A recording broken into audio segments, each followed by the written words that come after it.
Hi guys, so today I'm going to do my labor and delivery story. I have Logan on the bed.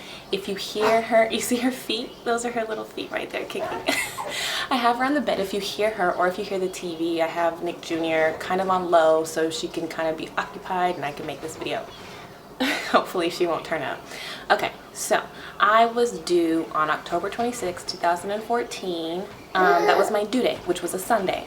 So the Wednesday before my due date, my parents came up. They're in Florida, I'm in Georgia, and my mom did not want to miss it, and I didn't want them to miss it either.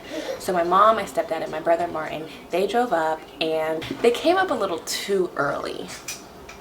Even though we didn't know if she was going to come early on her due date or after, you know, I wanted them to be here, and I'm glad everything happened the way it did. You know, I feel bad that they missed so much work. They missed about like 2 weeks, a week and a half of work, but it's okay. They wanted to be here.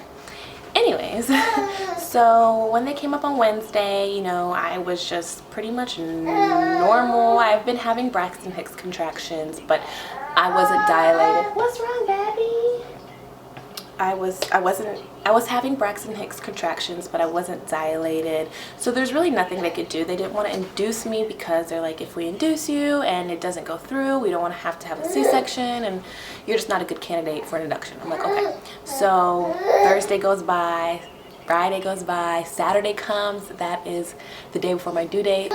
We go walking. I'm eating pineapple. My stepdad's giving me these really good foot massages to try and get some pressure points. We do all kinds of stuff to try and get this baby out. Walked, sex, pineapples, foot massage, primrose oil. I didn't take castor oil. I was not about that life because that pretty much irritates your intestines, and pretty much you can have tons of bowel movements during the delivery process, and I didn't want to have a bowel movement. That was my biggest fear, was pooping on the delivery table. Yuck. Right, Lolly? That's gross. Anyway, so Sunday comes, we're at the park walking, it's a beautiful day, nothing. So my 40-week appointment was originally scheduled for, I feel like Wednesday the 29th? Baby girl. Okay. I have her right here with me. Let's see if I can get both of us in the frame. Look, Logan. Look, baby. Okay. So my appointment was now Monday, one day after my due date at 10 a.m. or something like that. So me and my family, my boyfriend had to go to work, Brandon had to go to work. We went to my appointment. They did an ultrasound. They saw that she was big. They said she was between 8.9. They said that she was around 8.9 pounds, give or take a pound. So that could be 7'9", that could be 9'9". So I'm like, what? Why is this baby so big? Why is she still inside of me? Like, let's get her out. They checked everything, you know, she looked fine. She was ready to get out, but she was just so comfortable and chunky, and she was just like, I'm not trying to get out of here, mama. Right? Talking about you. So I went in for my appointment with the doctor, and I asked her to check me. I was still about 2 centimeters, you know, not far along. And I asked her to do a membrane sweep, which I should have been asked for. I thought that they would offer it, but it never got offered to me. Now I know next time, you know, God willing, I'm able to get pregnant and have another child. At like 38 weeks, I'm going to ask for a membrane sweep, maybe even 37. Anyways, membrane sweep happened, and I told my doctor, this wasn't my original doctor, she wasn't available, this was a different doctor, and I told her my parents aren't from here, I don't have family here, you know, they're only here for a limited amount of time, so I would love to be induced, like I wanted to be induced. She was like, okay, well, we'll set an induction date for Wednesday, October 29th, if she doesn't come by then. Cool, I'm good with progress, with, you know, getting the ball moving some kind of way. So we go home, and after the membrane sweep, I'm bleeding a little bit. It wasn't heavy red blood, but it was kind of, you know, TMI, kind of brown, darker blood. But, you know, we hang out with my family, and yeah, the 27th was my boyfriend's brother's birthday, so they go out, but my boyfriend decides to stay home. You know, usually he'll go out with them, which I'm fine with. I'm not trying to go out, I just want to stay home. But that night he decided to stay home.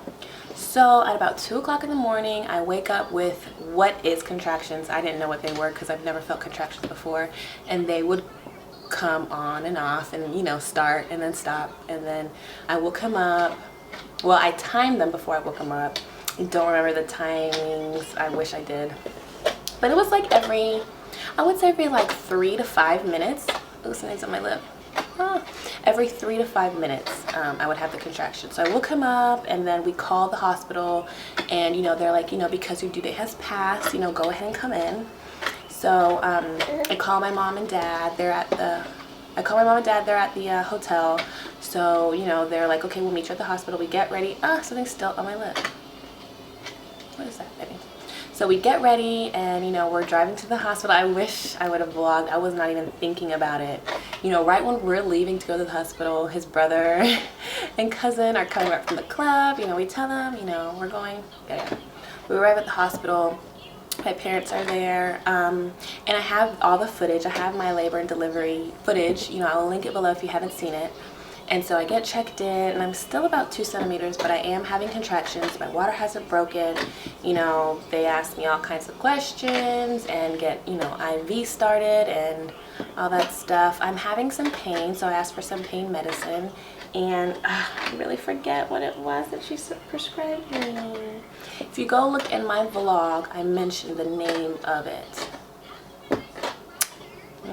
I'll see if I can figure it out. But she gave me some pain medicine. It took the edge off, but it didn't stop it. So, gosh, this is so hard to remember. She gave me some medicine. It didn't work that well, and it wasn't the epidural yet. So we pretty much is a waiting game. You know, when you go into labor, it's a waiting game. You have to wait until your cervix gets 10 centimeters. I was still at a 2, and, you know, she gave me the medicine, and I wanted all the lights off. You know, when I was having contractions, I didn't want to squeeze anyone's hand.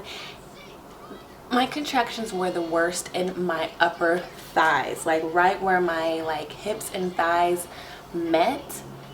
Oh my gosh, a lot of people get like back labor. I don't know if this is true, if anyone else has had this, but I got thigh labor. I don't know, but it sucked. It sucked. Oh my gosh, it was so bad. And, you know, I've always said that I wanted that epidural. I wasn't trying to go pain-free. I ain't got nothing to prove but to her, and that was to get her out safely and for me to be healthy and safe as well.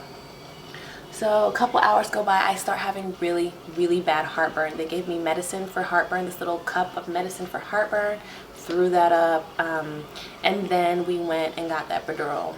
Everyone had to leave but Brandon, and it didn't hurt, but when she was like, you're gonna feel some cramping, like when she was putting in, she's like, you're gonna feel some cramping in your back. I felt the cramping, and that did hurt. I did jump a little bit. You know, you're supposed to be like completely still. And then after the epidural, it took, you know, I couldn't feel anything. Look at you, you're just a cute little girl. I'm talking about the way that you were born.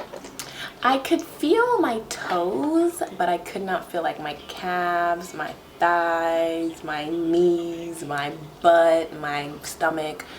And it was just a waiting game from then. It was just a waiting game, and around, I would say 2, she came in and checked me. Maybe like 4, she came in and checked me, and, you know, I was still, I think, at like 7 or an 8, and then, you know, I went back to sleep, and she came in again, and then she was like, are we gonna have this baby today? Like, what's going on? So she looks, and she's like, oh, this baby has a lot of hair. She didn't even have to put her hand in me. I guess Logan was already coming out. I could not feel anything. A lot of the times they would say, like, when you're ready to push, you'll feel like pressure, like you have to poop, like you have to have a bowel movement. Whoa. Oh, thought she threw up. I didn't feel pressure. Like, I didn't feel that pressure. So I was completely in shock when it was time to go.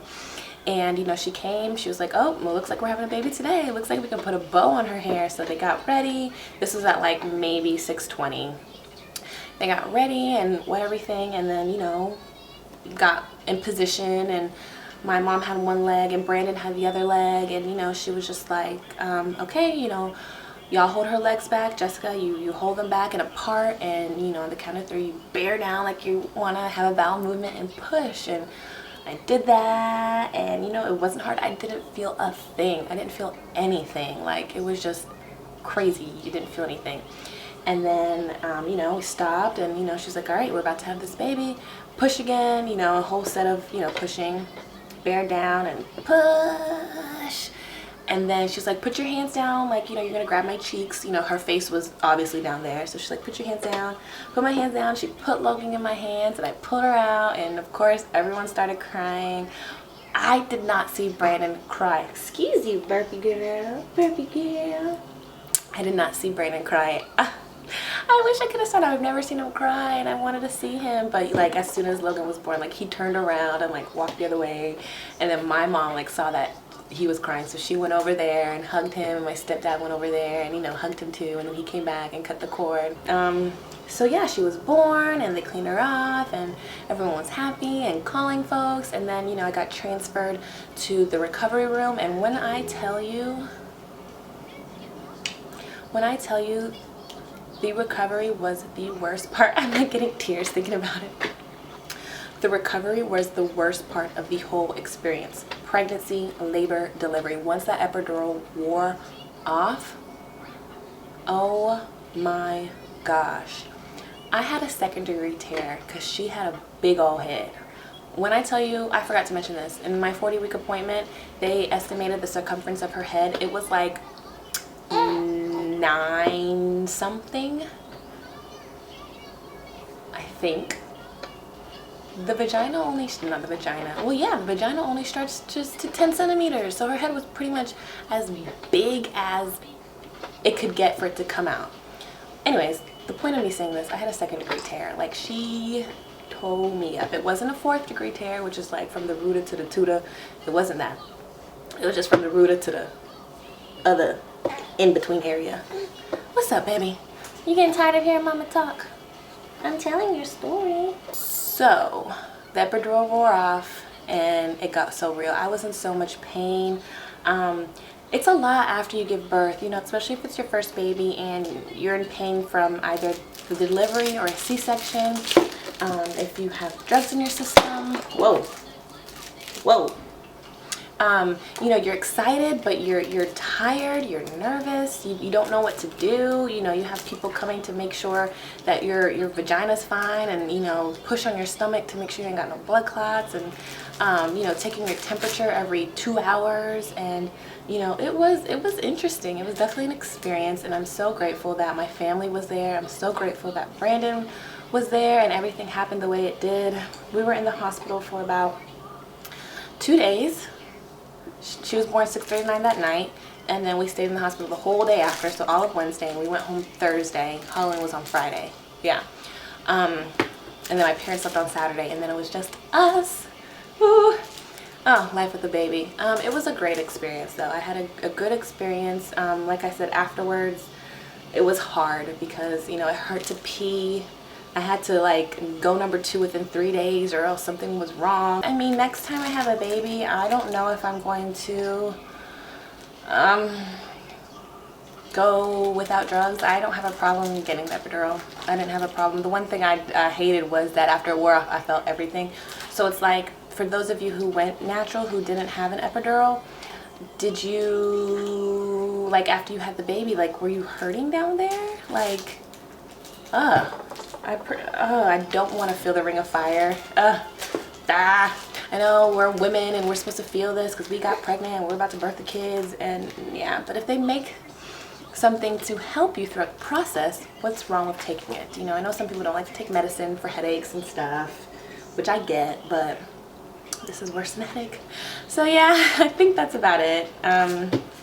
Quick delivery, pretty much. To me, it was a quick delivery. We got to the hospital at 4 a.m. I don't think I said that earlier. And she was born 6:39. So, I mean, within that day, she was born, and we were out in 2 days. And yeah, it was a great experience. I definitely want another baby. I don't know if I want to have 4 babies, but another one for sure. So that was my labor and delivery story. Like I said, if you have any questions, leave them below, and we will talk to y'all later.